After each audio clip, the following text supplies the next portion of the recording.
ಪೂಜೆ ಕಾರ್ಯಕ್ರಮ ನೆರವೇರ್ತದೆ. ಈ ಪೂಜೆ ಕಾರ್ಯಕ್ರಮ ನೆರವೇರಿಸುವ ಮುಖಾಂತರ ಈ ಒಂದಿನ ಐತಿಹಾಸಿಕ ಸಮಾವೇಶ ಕಾರ್ಯಕ್ರಮಕ್ಕೆ ಚಾಲನೆ ನೀಡಲಾಗಿದೆ. ದಯವಿಟ್ಟು ತಾವೆಲ್ಲ ಈ ವೇದಿಕೆ ಮುಂಭಾಗದ ಹತ್ರ ಬರಬೇಕು ಬೇಗನೆ.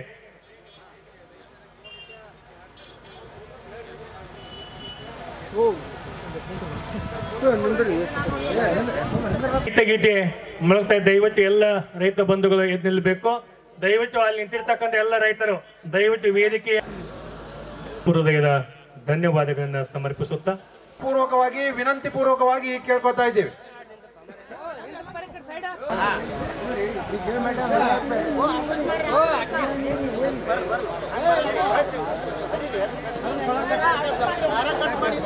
ಜನರು ವೇದಿಕೆ ಬರಬೇಕಂತ ತಮ್ಮನ್ನು ವಿನಂತಿಯನ್ನು ಮಾಡ್ಕೊತಾ ಇದ್ದೇನೆ.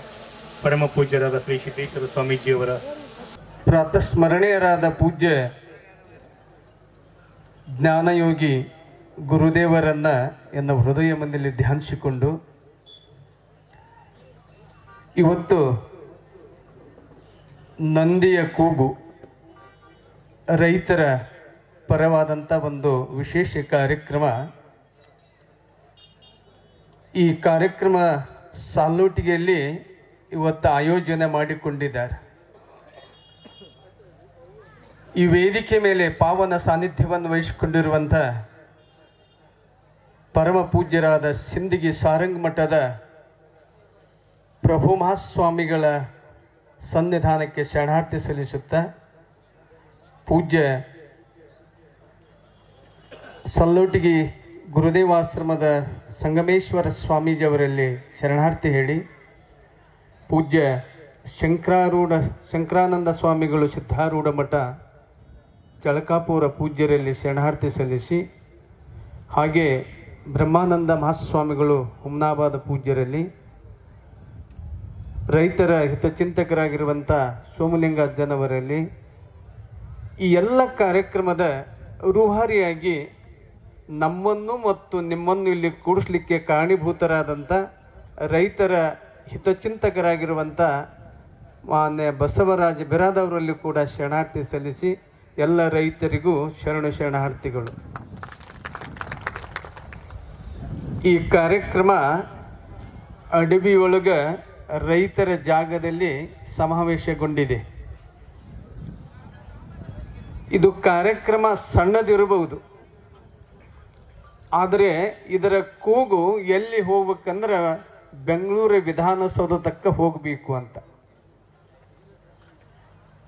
ಇವತ್ತು ಎತ್ತುಗಳನ್ನು ಸಾಕಬೇಕು, ಎತ್ತುಗಳಿಂದ ನಮ್ಮ ಭೂಮಿ ಫಲವತ್ತಾಗ್ತದೆ, ಅದರಿಂದ ಹಳ್ಳಿಯ ಸಂಸ್ಕೃತಿ ಅಭಿವೃದ್ಧಿ ಆಗ್ತದೆ. ರೈತ ಇವತ್ತು ಎತ್ತುಗಳನ್ನು ಸಾಕಬೇಕು ಅನ್ನೋಂಥದ್ದು ಮುಖ್ಯ ಉದ್ದೇಶ. ರೈತರಿಗೆ ನಾನೊಂದು ಪ್ರಶ್ನೆ ಕೇಳ್ತೀನಿ. ನಿಮ್ಮ ಮನೆಯೊಳಗೆ 2 ಅಥವಾ 3, 4 ಮಕ್ಕಳು ಇರಬಹುದು, ಹೆಚ್ಚು ಇರಬಹುದು, ಕಡಿಮೆ ಇರಬಹುದು. ನಿಮ್ಮ ಮಕ್ಕಳನ್ನ ಏನು ಮಾಡಬೇಕಂತ ನೀವು ವಿಚಾರ ಏನೇನು ಅವ್ರು ಕಲಿಬೇಕು, ಏನಾಗಬೇಕಂತ ನಮ್ಮಂಥ ಸ್ವಾಮೀಜಿ ಅವ್ರು ನಿಮಗೆ ಕೇಳಿದಾಗ ನೀವು ಏನು ಹೇಳ್ತೀರಪ್ಪ ಅಂದರೆ, ಅಪ್ಪಗೋಳ ನಾವು ಒಕ್ಕಲ್ತನದಾಗ ಭಾಳ ಕಷ್ಟಪಟ್ಟೇವಿ, ನಮ್ಮ ಕಷ್ಟ ನಮ್ಮ ಮಕ್ಕಳಿಗೆ ಬರಬಾರ್ದು, ನಮ್ಮ ಮಕ್ಕಳು ಇಂಜಿನಿಯರ್ ಆಗಬೇಕು, ಡಾಕ್ಟರ್ ಆಗಬೇಕು, ಏನೇನೋ ಆಗಬೇಕಂತ ನಿಮ್ಮ ಕನಸು ಅದಾವಲ್ಲ, ಈ ಕನಸೇ ಇವತ್ತು ಒಕ್ಕಲ್ತನ ಕಡಿಮೆ ಆಗಲಿಕ್ಕೆ, ಎತ್ತುಗಳ ಸಾಕಾಣಿಕೆ ಕಡಿಮೆ ಆಗಲಿಕ್ಕೆ ಕಾರಣವಾಗಿದೆ. ಒಂದು ಗೊತ್ತಿರಬೇಕು, ನೀವು 3-4 ಮಕ್ಕಳನ್ನ ಜನ್ಮ ಕೊಡ್ರಿ, ಒಬ್ಬ ಮಗನ ಇಂಜಿನಿಯರ್ ಮಾಡ್ರಿ, ಒಬ್ಬ ಡಾಕ್ಟರ್ ಆಗಲಿ, ಒಬ್ಬ ಇನ್ನೊಬ್ಬ ಏನೋ ಆಗಲಿ, ಆದರೆ ಒಂದು ಮಗನ ಮಾತ್ರ ಈ ದೇಶದ ನನ್ನ ಭೂಮಿಯ ರೈತನಾಗಿ ಮಾಡ್ತೀನಂತ ಪಣ ತೊಡು ತನಕ ಒಕ್ಕಲ್ತನ ಮುಂದುವರಲಿಕ್ಕೆ ಸಾಧ್ಯ ಇಲ್ಲ. ನೀವೇ ಒಕ್ಕಲತನವನ್ನು ತಿರಸ್ಕಾರ ಮಾಡಿದಾಗ ನಿಮ್ಮ ಮಕ್ಕಳಲ್ಲಿ ಬರ್ಲಿಕ್ಕೆ ಸಾಧ್ಯ ಇದೆಯೇನು? ಒಕ್ಕಲಿಗೆ ನಿಮ್ಗೆ ಗೊತ್ತಿರಬೇಕು, ನಿಮಗೊಂದಿಷ್ಟು ಬಡತನ ಇರಬಹುದು, ನಿಮಗೊಂದಿಷ್ಟು ದುಡ್ಡು ಕಡಿಮೆ ಇರಬಹುದು, ಆದರೆ ನಿಮ್ಮಷ್ಟು ಆನಂದ, ನಿಮ್ಮಷ್ಟು ಆರೋಗ್ಯ ಎ ಸಿ ರೂಮ್ನಲ್ಲಿ ಮಲಗುವಂಥ ಮನುಷ್ಯನಿಗೆ ಆರೋಗ್ಯ ಇಲ್ಲ, ಗೊತ್ತಿರಬೇಕು. ಅದು ನೀವು ಜಗತ್ತಿನೊಳಗೆ ಯಾರಾದರೂ ಶ್ರೀಮಂತ ಆರೋಗ್ಯವಾಗಿದ್ದರೆ ಅದು ಹಳ್ಳಿಯ ರೈತ ಅನ್ನೋಂಥದ್ದು ಗೊತ್ತಿರಬೇಕು, ಹಳ್ಳಿಯ ಜನ ಜೀವನವನ್ನಂಥದ್ದು ಗೊತ್ತಿರಬೇಕು. ಆ ದಿಶೆಯಲ್ಲಿ ಇವತ್ತು 2 ಎತ್ತುಗಳನ್ನು ಇಲ್ಲಿ ಪೂಜೆ ಮಾಡಿದ್ರು ಪ್ರಾರಂಭದಲ್ಲಿ. ಆ 2 ಎತ್ತು ಪೂಜೆ ಮಾಡುವಾಗ ಒಂದು ಸಣ್ಣ ಹುಡುಗ ನಿಂತಿದ್ದ, ನೋಡಿದ್ರೇನು ಇಲ್ಲಿ? ಅಲ್ಲಿ ನಿಂತಾರ ಅವ್ರು ನಿಮ್ಮ ಮಗನಪ್ಪ ಅವ. ಹಾಂ, ಅವನ ಮಗನ ಕರ್ಕೊಂಡು ನಿಂತಿದ್ನಲ್ಲ, ನನಗನ್ನಿಸ್ತು ಮಕ್ಕಳಿಗೂ ಇವತ್ತು ಪ್ರೋತ್ಸಾಹ ಕೊಡುವಂಥ ಇಂಥ ರೈತರಿದ್ರೆ ಮಾತ್ರ ಮುಂದೆ ಒಕ್ಕಲ್ತನ ಮಾಡಲಿಕ್ಕೆ ಸಾಧ್ಯ ಇದೆ ಅಂತ ಅದನ್ನು ತಿಳ್ಕೊಬೇಕು. ನಮ್ಮ ಮಕ್ಕಳು ನಾವು ಕರ್ಕೊಂಡು ಯಾರು ಕರ್ಕೊಂಡು ಬಂದಿರಿ ಹೇಳ್ರು? ನೀವು ಎಷ್ಟು ಬಂದಿರಿ? ಬಾರಪ್ಪ ರೈತರ ಕಾರ್ಯಕ್ರಮ ಅದ, ನಾವು ಹೋಗೋಣ ಬಾ ಅಂತ ತಿಳ್ಕೊಂಡು ಕರ್ಕೊಂಡು ಬಂದಿರೋನಿಲ್ಲ. ಇನ್ನೊಂದು ನಾನು ಪ್ರಶ್ನೆ ಕೇಳ್ತೀನಿ, ನಿಜವಾಗಿ ನೀವು ಭೂಮಿ ಮ್ಯಾಗ ಕೂತೀರಿ, ಎತ್ತುಗಳು ಕಟ್ಟಿದವ್ರು ಎಷ್ಟು ಮಂದಿ ಇದ್ದೀರಿ? ನಾವು ಇಲ್ಲ. ಎಷ್ಟು ಮಂದಿ? ನೀವು ಇಲ್ಲಿ ಬಹುತೇಕ ಒಂದು ಇರ್ಬೋದು, ಅದ್ರಾಗ ಬರೇ 20 ಪೈಸೆದಷ್ಟು ಜನ ಕೈ ಎತ್ತೀರಿ ಅಂದ್ರೆ ಉಳಿದವ್ರು ಎತ್ತು ಇಲ್ಲ ಅಂತ ಅರ್ಥ. ಅದಕ್ಕೆ ಎಲ್ಲರಿಗೆ ಅನ್ನ ಹಾಕುವ ಕೈ ಯಾರ್ದಿದ್ರೆ ಅದು ರೈತನ ಕೈ ಅನ್ನೋಂಥದ್ದು ಗೊತ್ತಿರಬೇಕು. ಅಪ್ಪಗಳು ಸಿದ್ದೇಶ್ವರಪ್ಪಾಜಿ ಅವ್ರು ಹೇಳ್ತಿದ್ರು, ರೈತ ಎಂದು ಬೇಡುವವನಲ್ಲ, ಅವ ನೀಡುವವನು ರೈತ. ಅಂತ ರೈತ ಜಗತ್ತಿನೊಳಗೆ ಶ್ರೀಮಂತವಾಗಬೇಕು ಅನ್ನೋಂಥದ್ದು ಪೂಜ್ಯ ಸಿದ್ದೇಶ್ವರಪ್ಪಾಜಿಯವರ ಕನಸಿತ್ತು. ಆ ಒಂದು ವಿಚಾರ ಇಟ್ಕೊಂಡು ನಾವು ಹಳ್ಳಿಯ ಬದುಕಿರಬೇಕು. ಈಗ ಚೆನ್ನಾಗಿ ಬದುಕಬೇಕು. ನಾವು ರೈತರು ದೊಡ್ಡವರು ಅನ್ನೋದು ಮನ್ಯಾಗ ಮೊದಲು ತಲೆಯಾಗ ಹಾಕೋಬೇಕು. ನಾವು ಯಾಕೆ ದೊಡ್ಡವ ಅಂತ ಕೇಳಿದ್ರೆ, ಒಬ್ಬ ಹೇಳ್ತಾನ, ಜಾನಪದ ಸಾಹಿತ್ಯ ಹೇಳ್ತಾನ, ಸಣ್ಣವನಲ್ಲೋ ನೀ ಪುಣ್ಯವಂತ, ಕಣ್ಣು ತೆರೆದು ನೋಡು ಒಕ್ಕಲಿಗ, ಸಣ್ಣಳಿ ಶಾವಿಗೆ ಚಿನ್ನಿಯ ಸಕ್ಕರಿ, ನಿನ್ನಿಂದ ಉಣ್ಣೋದು ಒಕ್ಕಲಿಗ. ಮುಖ್ಯಮಂತ್ರಿ ಆಗಿರಲಿ, ಪ್ರಧಾನಿ ಮಂತ್ರಿ ಆಗಿರಲಿ, ಸಚಿವನಾಗಿರಲಿ, ಸ್ವಾಮೀಜಿಯ ಮಠಾಧೀಶನಾಗಿರಲಿ, ನಿನ್ನ ಅನ್ನ ಪ್ರಸಾದವೇ ಅವರಿಗೆ ಮುಖ್ಯ. ಆದರೆ ನಿನ್ನಕ್ಕಿಂತ ದೊಡ್ಡವರು ಜಗತ್ತಿನೊಳಗೆ ಇಲ್ಲ ಅನ್ನೋಂಥದ್ದು ನಾವು ಇವತ್ತು ತಿಳ್ಕೋಬೇಕು. ಅದಕ್ಕೆ ಬಸವ ಬಾರಯ್ಯ ಒಬ್ಬ ಹಾಡ್ತಾನ, ಬಸವ ಬಾರಯ್ಯ ಮರ್ತ್ಯ ಲೋಕದೊಳಗೆ ಮತ್ತೊಮ್ಮೆ ಧರ್ಮವನ್ನ ಬೀರು ಬಾರಯ್ಯ, ಧರ್ಮವನ್ನ ನೀಡು ಬಾರಯ್ಯ ಅಂತ. ಬಸವಣ್ಣಗ ಬಾ ಅಂತನವ. ಬಸವಣ್ಣಗ ಯಾವಾಗ ಬರ್ತಾನ ಬಸವಣ್ಣ ಅಂದ್ರೆ ಗೊತ್ತಿರಬೇಕು. ನಾವು ರೈತರು ಎಲ್ಲರ ಹಳ್ಳಿ ಒಳಗ 5 ಗಂಟೆ ಕೇಳಬೇಕು, ನಮ್ಮ ಹೊಸ್ತಲ ಪೂಜೆ ಆಗಬೇಕು, ರೈತ ಗಾಡಿ ಹುಡ್ಕೊಂಡು ಹೊಲಕ್ಕೆ ಹೋಗಬೇಕು, ಅವ ಅಲ್ಲಿ ಗಡೆ ಹೊಡೆದು ಅಲ್ಲಿ ಹಸ್ತಿರ್ಬೇಕು, ಮನ್ಯಾಗ ಹೆಂಡತಿ ರೊಟ್ಟಿ ಮಾಡಿ ಬುತ್ತಿ ಕಟ್ಕೊಂಡು ಹೋಗ್ತಿರ್ಬೇಕು, ಅವರಿಬ್ರು ಅಲ್ಲಿ ಕುಂತು ಊಟ ಮಾಡ್ತಿರ್ಬೇಕು, ನಿಮ್ಮ ಬಾಜು ಒಂದು ನಾಯಿ ಇರಬೇಕು, ದಾರಿಯಿಂದ ಹೋಗುವ ಯಾತ್ರಿಕನ ಕರೆದು ಊಟ ಮಾಡಿಸುವಂತ ಕಾಲ ಮತ್ತೆ ಬರ್ತದಲ್ಲ, ಅವಾಗ ಮತ್ತೆ ಬಸವಣ್ಣ ಈ ಜಗತ್ತಿಗೆ ಹುಟ್ಟಿ ಬರಲಿಕ್ಕೆ ಸಾಧ್ಯ ಅದ. ಅದನ್ನು ನೋಡ್ಲಿಕ್ಕೆ ಸಿದ್ದೇಶ್ವರಪ್ಪಾಜಿಯವರು ಮತ್ತೆ ಅವತಾರವನ್ನ ತಗೊಳ್ಳಿಕ್ಕೆ ಸಾಧ್ಯ ಇದೆ. ಅಂತ ಬದುಕು ನಮ್ಮದು ಹಳ್ಳಿದಾಗಬೇಕು. ಆ ಒಂದು ಆಗ್ಲಿಕ್ಕಪ್ಪ ಅಂದ್ರೆ ಏನು ಮಾಡ್ಲಿಕ್ಕೆ ಸಾಧ್ಯವಾಗುವುದಿಲ್ಲ. ಅದಕ್ಕೆ ನಾವು ಸಣ್ಣವ್ರಂತ ಮೊದಲು ಭಾವಿಸಬಾರ್ದು. ನಾನು ದೊಡ್ಡವ, ನನ್ನ ಮನೆ ಸಣ್ಣದಿರಬಹುದು, ಆದರೆ ಜಗತ್ತಿಗನ್ನ ನೀಡುವ ರೈತ ನಾನು ಅನ್ನೋಂಥದ್ದು ಹೆಮ್ಮೆ ನಮಗಿರಬೇಕು. ಅಂದಾಗ ಆತ ರೈತನಾಗಲಿಕ್ಕೆ ಸಾಧ್ಯ ಇದೆ. ಅದಕ್ಕೆ ಮನೆಗೆ ಒಂದು ಗಿಡ ಇರಬೇಕು ಅಂತ ವಿಚಾರವನ್ನು ಹೇಳ್ತೀವಿ ಇವತ್ತು ನಾವು. ನಿಸರ್ಗವನ್ನು ಬೆಳೆಸ್ಬೇಕಂತ, ಮನೆಗೊಂದು ಮರ ಇರಲಿ ಅನ್ನುವಂತೆ ಮನೆಗೊಬ್ಬ ರೈತನ ಮಗನಾಗಿ ಇವತ್ತೊಬ್ಬ ರೈತನಿರಲಿ ಅನ್ನೋಂಥದ್ದು ಕೂಡ ಇವತ್ತ ನಾವು ಅದನ್ನು ಬಯಸಬೇಕು. ಅದರ ಜೊತೆಗೆ ಒಂದು ಸಣ್ಣ ಕತೆ ಸಿದ್ದೇಶ್ವರಪ್ಪಾಜಿಯವ್ರು ಹೇಳ್ತಿದ್ರು. ಒಬ್ಬ ಬಡ ರೈತ ಇದ್ದಂತೆ. ರೈತ ಬಡವ ಇದ್ದ. 1 ಎತ್ತು ತಗೊಂಡ ದುಡ್ಕೋತ, 2 ಎತ್ತು ತಗೊಂಡ, 4 ಎತ್ತು 2 ಮಾಡಿದ, 4 ಮಾಡಿದ. ಮನೆಯೆಲ್ಲ ಶ್ರೀಮಂತವಾಯಿತು. ಭೂಮಿ 50 ಎಕರೆ ಇದ್ದದ್ದು 100 ಎಕರೆ ಆಯಿತು. ಮನ್ಯಾಗ 3-4 ಮಂದಿ ಮಕ್ಕಳು. ಮನ್ಯಾಗೆಲ್ಲ ಬಂಗಾರದ ಉಗಿ ಹಾಯ್ಲಿಕ್ಕತ್ತು. ಆ 2 ಎತ್ತು 1 ಎತ್ತು ಹೋಗಿ 2 ಎತ್ತ, 2 ಎತ್ತು 4 ಎತ್ತ, 50 ಎಕರೆ ಭೂಮಿ ಇದ್ದದ್ದು 100 ಎಕರೆ ಏನು ಮಾಡಿದ್ನಲ್ಲ, ಅವಂಗ ಅನಿಸ್ತು ಇಷ್ಟೆಲ್ಲ ಇರುವಾಗ ಎತ್ತುಗಳು ಈ ಉಸಾಪರಿ ಯಾಕೆ ಮಾಡಬೇಕು ಅಂತ ತಿಳ್ಕೊಂಡು ಎತ್ತುಗಳನ್ನ ಮಾರಿದ. ಎತ್ತುಗಳಿಂದನೇ ದೊಡ್ಡವನಾಗಿದ್ದ, ಎತ್ತುಗಳಿಂದನೇ ಅವ ಶ್ರೀಮಂತನಾಗಿದ್ದ. ಮಾರಿದ. ಮುಂದೆ ಆತನಿಗೆ ಸಣ್ಣಗೆ ಬಡತನ ಬರ್ಲಿಕ್ಕೆ ಶುರು ಆಯಿತು. ಒಂದು ದಿನ ಮಲ್ಕೊಂಡು ಚಿಂತೆ ಮಾಡಕ್ಕೆ ಹತ್ತಿದ್ದ. ಒಂದು ದಿನ ರಾತ್ರಿ ಕನಸು ಬಿತ್ತು. ಕನಸಿನೊಳಗೆ ಲಕ್ಷ್ಮಿ ಬಂದ್ಲು. ಅವಂಗೆ ಹೇಳಿದಳು, ನೋಡಪ್ಪ ಶ್ರೀಮಂತ, ನಾ ಇನ್ನು ಹೊಕ್ಕಿನಿ, ಅದಕ್ಕೆ ನೀ ಏನು ಮಾಡ್ಕೋತಿ ಮಾಡ್ಕೊ ಅಂದಾಗ ರೈತಂದ, ಯಾಕೆ ಹೊಕ್ಕಿದಿ? ನಮ್ಮ ಮನ್ಯಾಗ ಇರು ನೀನು ಅಂದಾಗ, ನಾ ಯಾರನ್ನ ನೋಡಿ ಬಂದಿದ್ದ ಈ ಮನ್ಯಾಗ ಅಂದ್ರೆ ನಿನ್ನ ನೋಡಿ ಬಂದಿದ್ದಿಲ್ಲ, ನಿನ್ನೇನು ಸಾಕಿದ್ದಿಲ್ಲ ಮನ್ಯಾಗ ಎತ್ತುಗಳು, ಆ ಎತ್ತುಗಳು ನೋಡಿ ನಮ್ಮ ಮನೆಗೆ ಬಂದಿದ್ದೆ. ನೀ ಶ್ರೀಮಂತನಾಗಿದ್ದಿ, ಆ ಎತ್ತುಗಳು ಮಾರಿದಲ್ಲ, ಅದಕ್ಕೆ ನಾನು ನಿನ್ನ ಬಿಟ್ಟು ಹೊಕ್ಕಿನಂತದನ್ನ ಆ ಲಕ್ಷ್ಮಿ ಹೇಳಿದಳಂತ. ಎಲ್ಲಿ ಎತ್ತುಗಳದಾವೋ, ಎಲ್ಲಿ ಅಲ್ಲಿ ದುಡಿಮೆ ಅದೋ ಅಲ್ಲಿ ಲಕ್ಷ್ಮಿ ಇರ್ತಾಳ, ಎಲ್ಲಿ ಎತ್ತುಗಳು ಇಲ್ಲ ಅವಾಗ ಲಕ್ಷ್ಮಿ ಹೋಗ್ತಾಳ ಅನ್ನಂಥದ್ದು ಇವತ್ತು ನಾವು ತಿಳ್ಕೊಬೇಕಾಗಿದೆ. ಅದಕ್ಕೆ ಎಲ್ಲ ರೈತರು ಇವತ್ತು ನಮ್ಮ ಬಸವರಾಜ ಬಿರಾದವರು ಪ್ರಯತ್ನ ಮಾಡ್ತಾರೆ. ಈ ಎಲ್ಲ ಸ್ವಾಮೀಜಿಯವರು ನೂರಾರು ಕಾರ್ಯಕ್ರಮಗಳು ಅವು ಎಲ್ಲ ಬಿಟ್ಟು ಯಾಕೆ ಬಂದಾರಪ್ಪ ಅಂತಂದರೆ, ಒಬ್ಬ ಸಾಮಾನ್ಯ ಹಳ್ಳಿಯಿಂದ ರೈತರ ಪರವಾಗಿ ಕೂಗು ಎತ್ತುವಂಥ ಬಸವರಾಜ ಬಿರಾದವರು ಮಾಡ್ತಾರಂದಮೇಲೆ ನಾವು ಅವರಿಗೆ ಹೋಗಿ ನಿಂದ್ರನ್ನ ತಿಳ್ಕೊಂಡು ಇವತ್ತು ಇಲ್ಲಿ ಬಂದಿದ್ದೇವೆ ವಿನಃ ಮತ್ಯಾವುದನ್ನು ಬಯಸಿ ಬಂದಿಲ್ಲ. ಅದಕ್ಕೆ ತಾವು ರೈತರು ನೀವು ಮನೆಯಲ್ಲಿ ಆ ಎತ್ತುಗಳನ್ನು ಸಾಕ್ರಿ. ಇವತ್ತು ನೋಡಿದೆ ನಾನು, ಸಲ್ಲೋಟಿಗಿದೊಂದು ಐತಿಹಾಸಿಕ ಗ್ರಾಮ. ನಾನು ಹೋಗುವಾಗ ಇಲ್ಲಿ ಇನ್ನ ಎಲ್ಲಿ ಬರ್ತದೆ ಕೊಡು ಕಾರ್ನಾಗ ಹೋಗುವಾಗ ಎದುರಿಗೆ ಬತ್ತು ನಮಗೆ ನಂದಿಯ ಯಾತ್ರೆ, ಗಾಡಿ ಯಾತ್ರೆ ಎಣಿಸ್ಕೋತ ಹೋದೆ. 1 2 3 4 ಅಂತೇಳಿ ನಮ್ಮ ಪೂಜ್ಯ ಈ ಇಲ್ಲಿ ಈ ಊರ ಆಶ್ರಮದ ಸಂಗಮೇಶ್ವರ ಸ್ವಾಮಿಗಳು ಇದ್ರು. 80 ತಕ್ಕ ಎಣಸೋಟ್ಲೆ ನಮ್ಗೆ ಆಶ್ರಮ ರೋಡ್ ಬತ್ತು. ಮುಂದೆ ನೋಡಿದೇವಿ ಇದನ್ನ ಎಣಸಾಕ ಬರಂಗಿಲ್ಲ ಅಂತ.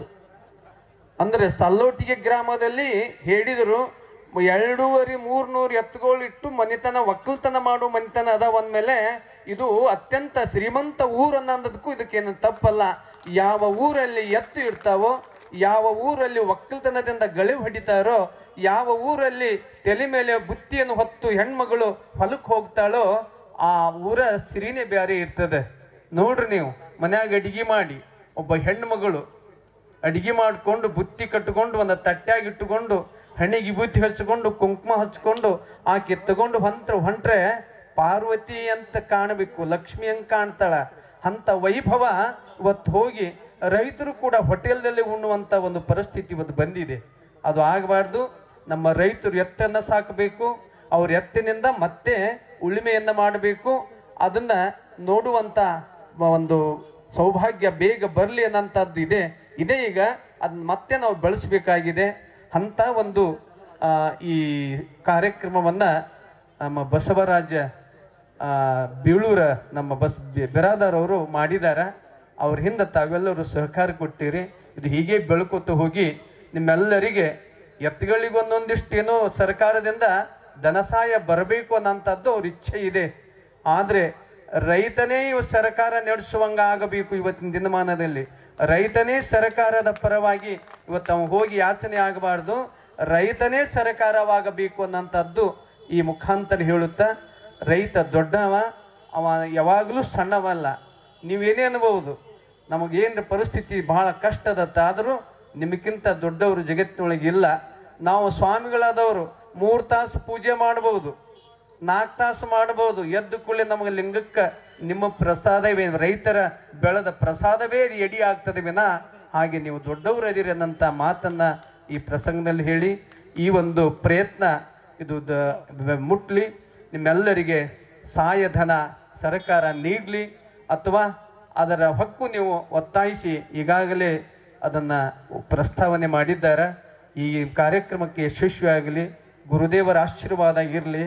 ಈ ಎಲ್ಲ ಪೂಜ್ಯರು ರೈತರ ಪರವಾಗಿ ಯಾರು ದುಡಿತಾರೋ, ಯಾರು ಕೆಲಸ ಮಾಡ್ತಾರೋ ಅವರ ಹಿಂದೆ ನಾವೆಲ್ಲರೂ ಅದೇವನ್ನಂಥ ಮಾತನ್ನು ಹೇಳಿ ಹಾಗೆ ಇವತ್ತು ಈ ವೇದಿಕೆ ಏನಾದರೂ ನಿರ್ಮಾಣ ಆಗಿತ್ತು ಅಂತಂದರೆ ಅದಕ್ಕೆ ಹಿಂದೆ ಒಂದು ಮಾರ್ಗದರ್ಶನವನ್ನು ನೀಡ್ತಾ ಇರುವಂಥವರು ಪರಮ ಪೂಜ್ಯ ಶ್ರೀ ಸಿದ್ದೇಶ್ವರಪ್ಪ ಅವರು ದಾರಿ ತೋರಿದ ಹಾಗೆಯೇ ಇಲ್ಲಿಗೆ ಬಂದು ನಾವು ನಿಂತಿರುವಂಥದ್ದು.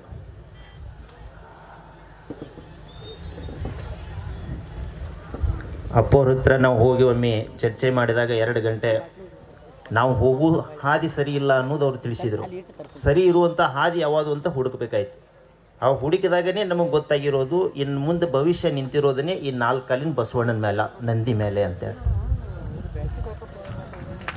ಇನ್ನೊಂದು ಮುಂದೆ ಹೋಗಿ ನಮಗೆ ಹೆಚ್ಚಿಗೆ ಇದ್ರ ಬಗ್ಗೆ ಆಳವಾಗಿ ಅರಿವು ಉಂಟಾಗಿರೋದು ಎಲ್ಲಿಪ್ಪ ಅಂತಂದರೆ ಕಸಾಯಿಖಾನೆಗಳ ಮುಂದೆ ನಿಲ್ಲಿಸುವಂಥ ಸಣ್ಣ ಸಣ್ಣ ನಂದಿಗಳು. ಅವು ಅದರಲ್ಲಿನೂ ಕೂಡ ಇವು ಗಿರ್ ತಳಿ ಏನು ಬಂದಿದ್ದಾವೆ ನೋಡ್ರಿ, ಅವು ನಂದಿಯಾಗಿ ಅಂದರೆ ಎತ್ತುಗಳಾಗಿ ಇಲ್ಲಿ ಕೆಲಸ ಮಾಡೋಕ್ಕಾಗೋದಿಲ್ಲ, ಅವ್ರನ್ನ ಕೊಟ್ಟು ಬಿಡ್ತಾರೆ. ಕೊಟ್ಟು ಕೂಡಲೇ ಅವು ಕಸಾಯಿಖಾನೆ ಮುಂದ್ಗಡೆ ಸಣ್ಣ ಸಣ್ಣ. ಹಾಗಿದ್ರೆ ಅಲ್ಲೇನಾದ್ರೂ ದ್ವೇಷ ಮಾಡಿಕೆಸಿಂದ ಅದ್ರ ಉಳಿಸ್ತೀನಿ ಅವ್ರ ಮ್ಯಾಗ ಅಂತಂದ್ರೆ ಅದು ಸಾಧ್ಯ ಇಲ್ಲ. ಎಷ್ಟು ಕಟ್ಬೋದು ಅನ್ನುವಂಥದ್ದು. ಇದ್ರದ್ದು ಹಿಂದ್ಗಡೆ ಇರುವಂಥದ್ದು ಕಾರಣ ಏನು ಅನ್ನುವಂಥದ್ದು ಹುಡುಕಬೇಕಾಯಿತು ಅಂತಂದರೆ ಮೂಲ ಕಾರಣ. ಇದಕ್ಕೆ ಮೂಲ ಕಾರಣ ಅಂತಂದರೆ ಈ ಟ್ಯಾಕ್ಟರ್ ಆಯಿತು ಅಥವಾ ಇತರ ಯಂತ್ರಗಳಿಗೆ ಎಲ್ಲ ರೀತಿಯ ಸವಲತ್ತುಗಳನ್ನು ಕೊಟ್ಟು ಈ ಎತ್ತು ಆಧಾರಿತ ಕೃಷಿಗೆ ಯಾವುದೇ ರೀತಿಯ ಒಂದು ಸವಲತ್ತುಗಳನ್ನು ಕೊಡದೇ ಹೋದಂಥ ಕಾರಣಕ್ಕಾಗಿ ಈ ಒಂದು ಎತ್ತುಗಳನ್ನು ಮಾರಾಟ ಮಾಡಿ ಟ್ಯಾಕ್ಟ್ರ್ ತರುವಂಥ ಒಂದು ವ್ಯವಸ್ಥೆ ನಮ್ಮಲ್ಲಿ ಶುರುವಾಗಿರೋದು. ಒಪ್ತೀರಿ ಎಲ್ಲರೂ? ನಿಮಗೆ ಇವತ್ತೇ ನೀವೇನಾದರೂ ಟ್ಯಾಕ್ಟ್ರಿ ಬೇಕಂತಂದರೆ ಲೋನು ಕೊಡ್ತಾರೆ, ನಾಳೆನೇ ಬಂದು ನಿಮ್ಮ ಮನೆ ಮುಂದೆ ಕಂಪ್ನಿಯವ್ರು ನಿಲ್ಲಿಸ್ತಾರೆ. ಅದೇ ನೀವು ಎತ್ತು ಕಟ್ಟಿದ್ದೀರಿ ಅಂತಂದರೆ ನಿಮ್ಮ ಪರಿಸ್ಥಿತಿ ಹೆಂಗದ ಅಂತಂದ್ರೆ ಎಲ್ಲರ ತಲೆಯಾಗೂ ನಂದೇ ಕೊನೆ ತಲೆ ಅನ್ನುವಂಥ ತಲೆಯಾಗ. ಹಾಗಾಗಿ ಇಲ್ಲಿ ಏನಾಗುತ್ತೆ, ನಾವು ಸುಮ್ಮನೆ ಇಲ್ಲಿ ಬೋಧನೆ ಮಾಡಿದರೆ ಖಂಡಿತವಾಗಿಯೂ ಕೂಡ ಎತ್ತು ಉಳ್ಸೋಕ್ಕೆ ಸಾಧ್ಯತೆಯೇ ಇಲ್ಲ ಅಂತ. ಇದ್ರ ಒಂದು ಸ್ಪಷ್ಟವಾದಂಥ ಅರಿವು. ಅದ್ರ ಜೊತೆಯಲ್ಲಿ ಇನ್ನೊಂದು ಮುಖ್ಯವಾಗಿ, ಇವತ್ತೇನೇ ಜನ ಎಷ್ಟೇ ಸೇರಿರಲಿ ನಮ್ಮಷ್ಟು ಸೌಭಾಗ್ಯಶಾಲಿಗಳು ಯಾರೂ ಇಲ್ಲ ಅಂತ. ಪೂಜ್ಯ ಶ್ರೀ ಸಿದ್ದೇಶ್ವರಪ್ಪರು ಖಂಡಿತವಾಗಿಯೂ ಹಲವು ತಲೆಮಾರುವರೆಗೂ ನಮ್ಮ ಮೇಲೆ ಕೃಪೆ ಇದ್ದೇ ಇರ್ತದೆ ಮತ್ತು ಇದ್ರ ಜೊತೆ ಶ್ರೀಶೈಲ್ ಮಲ್ಲಯ್ಯನ ಕೃಪೆನೂ ಇದ್ದೇ ಇರ್ತದ ಅಂತ. ಯಾಕ ಅಂತಂದರೆ ಇವತ್ತು ಜಗತ್ತಿನಲ್ಲಿ ಮಹಾಯುದ್ಧ ಈಗಾಗಲೇ ಪ್ರಾರಂಭ ಆಗಿದೆ. ಅದು ತೀವ್ರ ಸ್ವರೂಪ ತಾಳಿತು ಅಂತಂದರೆ ಇನ್ನೊಂದೇ ತಿಂಗಳಲ್ಲಿನೇ ಈ ಪೆಟ್ರೋಲು ಡೀಸೆಲು ಪೂರ್ಣ ಏನಾಗ್ಬೋದು ಅಂತಂದ್ರೆ 2-3 ಪಟ್ಟು ಅದ್ರ ರೇಟ್ ಆಗ್ಬೋದು. ಆ ರೀತಿ ಆಯಿತು ಅಂತಂದ್ರೆ ಏನಾಗ್ತದೆ ರೀ, ನಾವು ತಂದಂಥ ಟ್ಯಾಕ್ಟರ್ಗಳಿಗೆ ಕುಳ್ಳು ಹಚ್ಚುವಂಥ ಪರಿಸ್ಥಿತಿ ಬರ್ತದೆ ಇಲ್ಲೋ? ಅಯ್ಯೋ ಅದಕ್ಕೆ ಇವರು ಕಾರ್ಯಕ್ರಮ ಮಾಡಿದ್ರಪ್ಪ ಅನ್ನುವಂಥದ್ದು ಎಲ್ಲರೂ ಮಾತಾಡ್ಕೊಳ್ಳುವಂಥ ಪರಿಸ್ಥಿತಿ ಬರೋದು.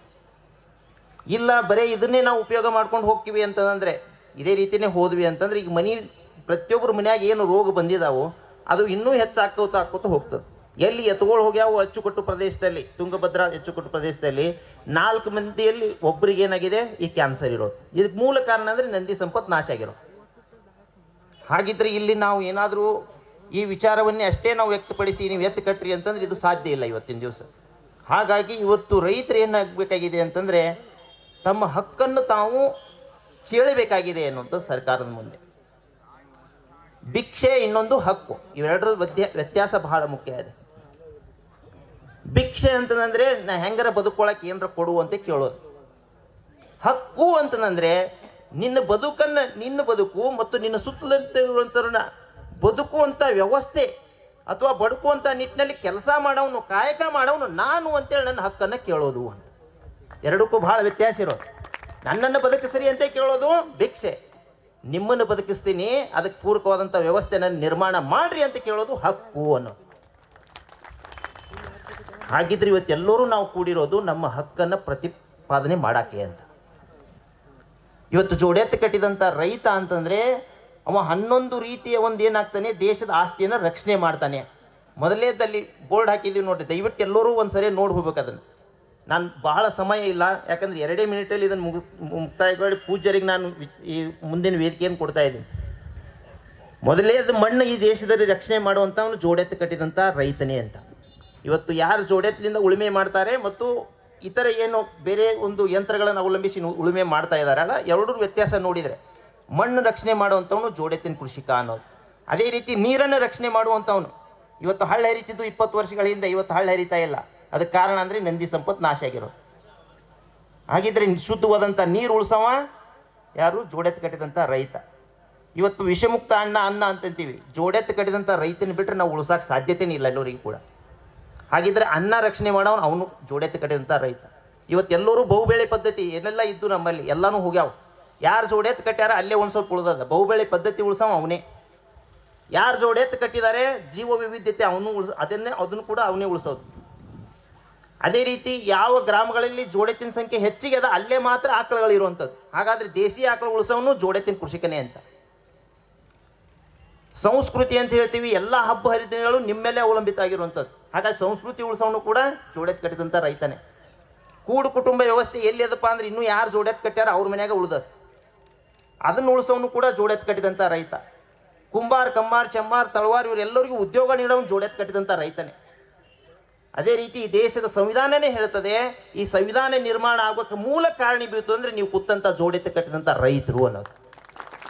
ಅದಕ್ಕೆ ಸಾಕ್ಷಿ ಏನು ಅಂತಂದರೆ, ಈ ಏನು ಸಂವಿಧಾನವನ್ನು ಬರೆದಿಲ್ಲಾಗಿದೆ ಅದರ ಮೊದಲ ಭಾಗದ ಮೊದಲ ಪುಟದಲ್ಲಿ ಅದು ನಂದಿ ಮುದ್ರಣೆ ಇರೋದು, ಇನ್ನೂ ಆಳವಾದಂಥ ವಿಜ್ಞಾನ ಇರೋದು. ಅದೇ ರೀತಿ ಕೊನೆಗೆ ಬಂದು ಧರ್ಮ ಯಾವುದೇ ಆಗಿರ್ಬೋದು, ಆ ಧರ್ಮವನ್ನು ಉಳಿಸುವಂಥವ್ರು ಯಾರಪ್ಪ ಅಂದರೆ ಈ ಜೋಡೆತ್ತು ಕಟ್ಟಿದಂಥ ರೈತರೇ ಅಂತ. ಅದಕ್ಕೆ ಸಾಕ್ಷಿ ಏನು ಅಂತಂದರೆ, ಏನೆಲ್ಲ ಈ ಒಂದು ಹಿಂದಾಗಿ ಹೋದಂಥ ಎಲ್ಲ ಒಂದು ಪೂಜ್ಯರ ಸಮಾಧಿ ಮೇಲೆ ಏನು ನಂದಿ ಇದೆಯೋ ಆ ನಂದಿನೇ ಸಾಕ್ಷಿಯಾಗಿರುವುದು ಅಂತ. ಹಾಗಿದ್ರೆ ಈ 11 ರೀತಿಯ ಆಸ್ತಿಗಳನ್ನು ಉಳಿಸುವಂಥ ರೈತ ಏನು ಮಾಡಬೇಕಾಗಿದೆ, ಈ ಒಂದು ಆಸ್ತಿಗೆ ತಕ್ಕಂತೆ 1,000 ರೂಪಾಯಿ 11,000 ರೂಪಾಯಿಯನ್ನು ನೀವು ನೀಡ್ರಿ ಅನ್ನುವಂಥ ಹಕ್ಕನ್ನು ಪ್ರತಿಪಾದಿಸೋ ದಿನ ಅಂತ ಇವತ್ತು.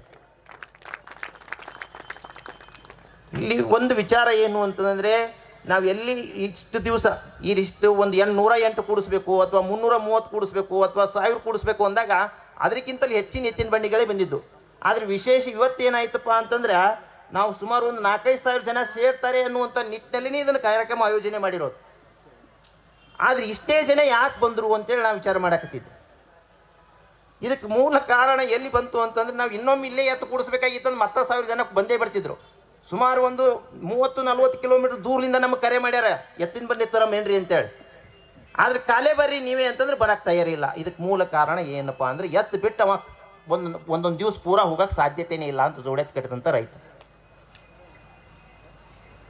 ಅವ ಬಿಟ್ಟು ಬರಬೇಕಾಗಿತ್ತು ಅಂದರೂ ಅಲ್ಲಿ ಮನೆಯವರು, ಆ ತಾಯಿಯಂದ್ರವರು ಜವಾಬ್ದಾರಿ ತೊಗೊಂಡವ್ರು ಮಾತ್ರ ಇಲ್ಲಿ ಬರೋಕ್ಕೆ ಸಾಧ್ಯತೆ ಅದ. ಒಪ್ತೀರಿ ನಾ ಹೇಳೋದು? ಯಾರ ಮನೆಯಾಗ ತಾಯಿಯಂದ್ರೆ ಬೆಂಬಲ ಇದೆಯೋ, ಎತ್ತು ಕಟ್ಟಂದಾರೋ ಅವ್ರ ಮನೆಯಾಗ ಮಾತ್ರ ಎತ್ತು ಕಟ್ಟಿದೆ. ಹಾಗಿದ್ರೆ ನಾವು ಇವತ್ತು ನಮ್ಮ ಪಾಠ ಏನಾಗ್ಯದಪ್ಪ ಅಂತಂದ್ರೆ, ಇನ್ನು ಮುಂದೆ ಕೂಡಿಸೋದಾಯ್ತು ಅಂತಂದ್ರೆ ಜನನ ಕೂಡಿಸೋದಿಲ್ಲ, ಎತ್ತುಗಳೇ ಕೂಡಿಸ್ಬೇಕು ಅನ್ನೋದು. ಒಪ್ತೀರಿ ಎಲ್ಲರೂ? ಹಾಗಾಗಿ ಇಲ್ಲಿ ನಾವು ಎತ್ತು ಕೂಡಿಸ್ತಾನೆ ನಾವೇನು ಮಾಡಬೇಕು, ಒಂದು ಜನಜಾಗೃತಿಯನ್ನೇ ಇಲ್ಲಿ ಮಾಡಬೇಕು. ಹಾಗಾಗಿ ನಾವು ಸರ್ಕಾರಕ್ಕೆ ನಾವು ಈಗಾಗಲೇ 2 ವರ್ಷಗಳ ಹಿಂದೆಯೇ ಒಂದು ಮನವಿ ಪತ್ರವನ್ನು ನಾವು ಕಳಿಸಿದ್ದೀವಿ, ಅದು ಪರಿಶೀಲನೆಯಲ್ಲಿದೆ.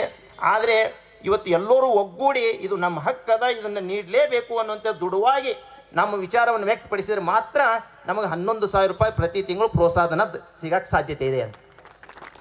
ಹಾಗಿದ್ರೆ ಈಗಾಗಲೇ ಅಜ್ಜನವರು ಹೇಳಿದ ಹಾಗೆ ಈ ಬಸವ ತತ್ವದ ಮೂಲ ಬೇರುಗಳು ಯಾರಪ್ಪ ಅಂದರೆ ಜೋಡೆತ್ತು ಕಟ್ಟಿದಂಥ ರೈತರು ಅನ್ನೋದು. ವಿಜ್ಞಾನ, ವಚನ ಸಾಹಿತ್ಯ ಮತ್ತು ಇತಿಹಾಸದ ಮುಖಾಂತರ ನಮಗೆ ತಿಳಿತಾ ಇರುವಂಥದ್ದು. ಹಾಗಾಗಿ ನಾವು ಸರ್ಕಾರಕ್ಕೆ ಇದನ್ನು ಕೇಳ್ಕೊಳ್ತಾ ಇರುವಂಥದ್ದು, ಕೇವಲ ಜೋಡೆತ್ತು ಕಟ್ಟಿದಂಥ ರೈತರಿಗೆ 11,000 ರೂಪಾಯಿ ಕೊಡ್ರಿ ಅಂತಲ್ಲ, ಈ ರೈತರನ್ನು ಬಸವ ತತ್ವದ ಮೂಲ ಬೇರುಗಳು ಅಂತೇಳಿ ಗುರುತಿಸಿ ಹಣ ಕೊಡಬೇಕು ಅಂತ. ಅಂದ್ರೇ ನಿಮ್ಮ ಮಹತ್ವ ಏನದ ಅನ್ನುವಂಥದ್ದು ಗೊತ್ತಾಗುವಂಥದ್ದು. ಇದರ ಜೊತೆಯಲ್ಲಿ 10% ಬಜೆಟನ್ನು ಜೋಡೆತ್ತು ಕಟ್ಟಿದಂಥ ರೈತರಿಗಾಗಿ ಮೀಸಲಿಡ್ರಿ ಅನ್ನುವಂಥದ್ದು ಇದು 2ನೇ ಹಕ್ಕೊತ್ತಾಯ ಆಗಿರೋದು.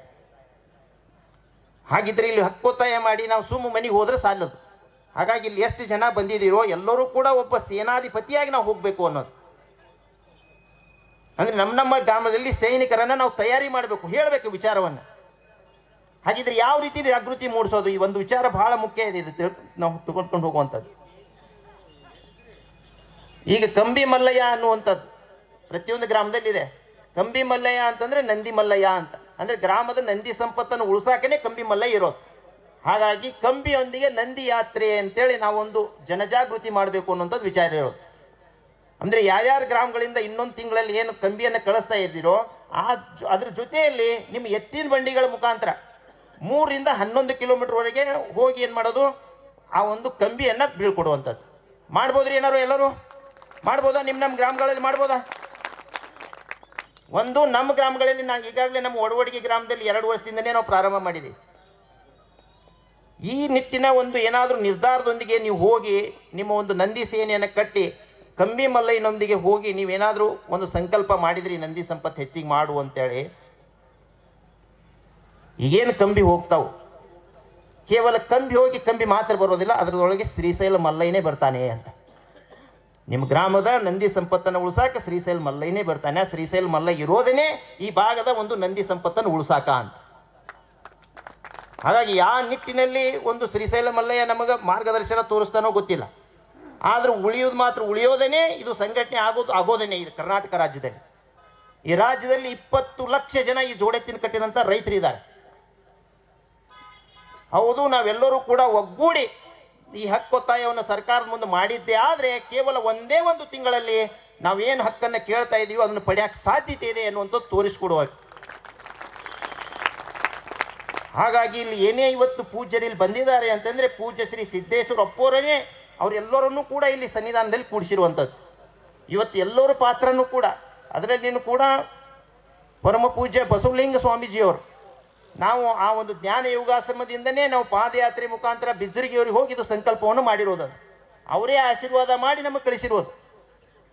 ಅಲ್ಲಿ ಹೋಗಿ ನಾವು ಮುಂದಿನ 10 ವರ್ಷಗಳಲ್ಲಿ 10 ಪಟ್ಟು ನಂದಿ ಸಂಪತ್ತು ಹೆಚ್ಚಾಗಬೇಕು ಅಂತ ಸಂಕಲ್ಪ ಮಾಡಿರೋದು. ಅದು ಹಾಗಿದ್ರೆ ಆ ಸಂಕಲ್ಪ ಹಾಗೆ ಕೂಡಕ್ಕೆ ಸಾಧ್ಯತೆ ಇದೆಯೇನು?